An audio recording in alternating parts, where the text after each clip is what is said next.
All right, today we're diving into a real legend in the world of computers, the Unibody MacBook Pro. We're talking about that iconic lineup that ran from late 2008 all the way to mid-2012. You know, the one that tech fans still talk about all the time? Well, we're going to find out exactly why it's so special. So let me just start with a question. This laptop, it's over a decade old. I mean, that's ancient in tech years, right? So why in the world are developers, musicians, and all sorts of tech experts still calling it one of the absolute best computers Apple has ever made? Seriously, that's the big mystery we're here to solve. Okay, so the story of this machine, its whole legend, really starts with how it was built.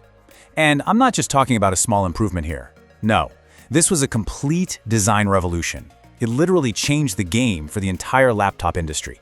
And at the heart of that revolution was this one core concept that Apple called Unibody. See, before this, laptops were just a bunch of different plastic and metal bits all screwed together. Apple's idea? They took a single, solid brick of aluminum and used these incredibly precise machines to carve the entire laptop body out of it, just one single piece. You just can't overstate what a massive leap in quality this was. I mean, just picture it. You're going from a creaky case pieced together with tiny screws to something carved from a solid chunk of metal. The result was a body that was unbelievably strong, felt super clean and premium, and was just precise. It was on a whole other level compared to anything else at the time. And you could feel the difference right away. The whole thing was just so much stronger. You know that creak and flex you'd get on the palm rests of older laptops? Gone. Zero flex. All the cutouts for the ports were perfectly aligned. It felt lightweight, but was also built like a tank. Heck, even the screws on the bottom were laid out better. It was just a huge jump from the old plastic designs. But here's the thing. It wasn't just about how solid it felt. These laptops came from what I'd call a golden age of pure usefulness. They absolutely nailed two things that feel like a distant dream today: having every port you could possibly need, and you could actually repair it yourself. I mean, just look at this. It's wild. There was a port for literally everything. You had the genius MagSafe connector that would just pop off if you tripped on it. You had Ethernet for a rock-solid internet connection, FireWire 800 for your pro gear, not one but multiple USB-A ports, a full-on SD card slot, separate jacks for audio in and out, and, get this, a built-in CD/DVD drive, the Super Drive. You needed zero dongles, none. And this quote right here, it just nails it. This whole philosophy of letting the user in, it really makes the Unibody series the end of an era. They were the last truly repairable MacBooks. And when we say repairable, we really mean it. All you had to do was flip it over and take out a few normal screws. Bam, you were in. The RAM, you could swap it. The hard drive, you could upgrade it. Even the battery, all of it was designed for you, the owner, to easily get to and change out. Nothing was glued down, nothing was soldered on, just simple, accessible parts. So that's the philosophy behind these amazing machines. Now let's actually meet the family. The Unibody Pro came in 3 different sizes, but they all had that same classic, unmistakable look. First up, you've got the 13-inch. This was your go-to portable workhorse. And here's a fun fact. It didn't have a separate graphics card, which sounds like a downside, but it actually made it super reliable in the long run. Just a fantastic, tough little machine for all your daily stuff. Then you have the 15-inch.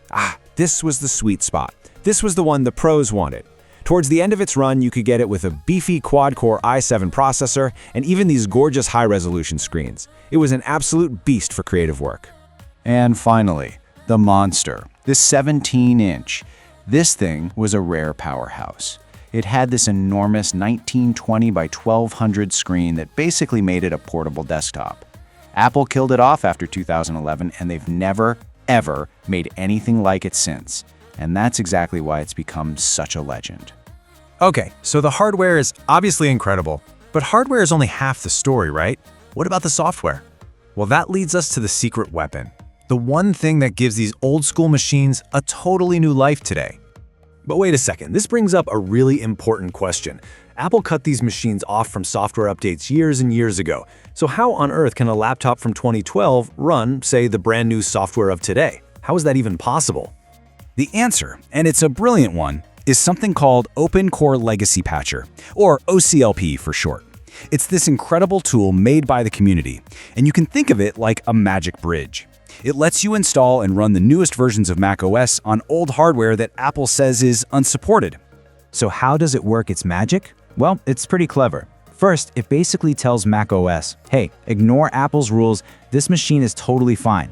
Then it injects all the modern drivers and patches the new software needs to talk to the old hardware. And just like that, it unlocks the door, letting you install the latest and greatest macOS on your vintage Mac. And the result is, well, it's mind-blowing. We are talking about running modern systems like Monterey, Ventura, Sonoma, even the latest macOS Sequoia, on a computer that is over a decade old. It completely rewrites the rules for what you can do with these old machines. Okay, so let's put it all together. How do these machines actually perform today, and what's the real legacy they've left behind? Let's take a look. So if you're thinking of trying this, the good news is the compatibility is awesome. The 13-inch models, they're rock solid and can run the newest stuff like Sonoma and Sequoia really well. For the bigger 15 and 17-inch models with the more powerful graphics, you're probably best off with Monterey or Ventura. The performance is fantastic, you might just need a couple of extra patches to get the graphics working perfectly.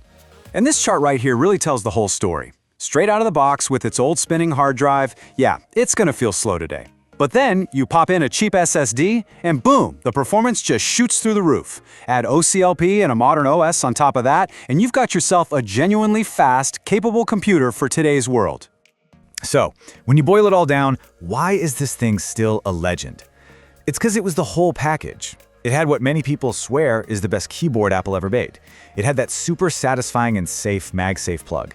The build quality was just incredible, built to last. The design is timeless.